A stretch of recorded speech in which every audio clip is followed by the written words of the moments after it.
কোনো সময় যে কোনো মুহূর্তে আমরা বাংলাদেশে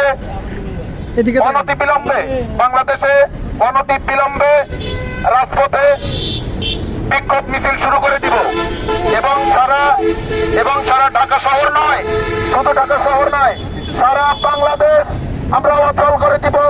গাড়ি ঘোড়া যখন না চলবে, যখন রাজস্ব আয় বন্ধ হয়ে যাবে, কারণ বাংলাদেশের একটা বিশাল রাজস্ব আয় আসে, সেটা হলো চালক খাত থেকে।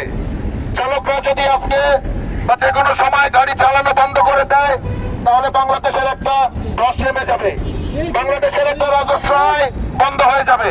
দেশটা বরাবর আমরা যে 9 দফা দাবি রাখছি, এই 9 দফা দাবি আমাদের বুঝায় দেওয়ার জন্য বা আদায়ের লক্ষ্যে আমরা যে মানববন্ধনটা করছি বা ছোট্ট একটা মিছিল করছি, এটা আমরা প্রধান উপদেষ্টা বরাবর জানাইলাম, যাতে আমরা পরবর্তীতে বাংলাদেশের কোন প্রাইভেট ড্রাইভার ভাইদের সর্বনিম্ন বেতন 30,000 টাকা হইতে হবে। আসার সময় আছে, কিন্তু যাওয়ার সময় নয়। এই যাওয়ার সময় নিশ্চিত করতে হবে 8 থেকে 10 ঘন্টা, সপ্তাহে একদিন ছুটি নিশ্চিত করতে হবে।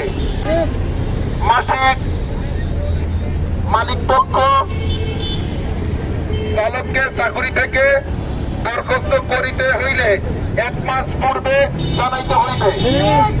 ড্রাইভারের মৃত্যু হয়, সেক্ষেত্রে ড্রাইভারের পরিবারের এককালীন 5 লক্ষ টাকা প্রদান করিতে হইবে। আমাদের প্রতি বছর ড্রাইভারগণকে স্যালারি স্কেল অনুযায়ী বেতন বাড়াইতে হইবে। সরকারি ছুটির দিনে ড্রাইভার ভাইদের ডিউটি করাইলে হাজিরা প্রদান করিতে হইবে।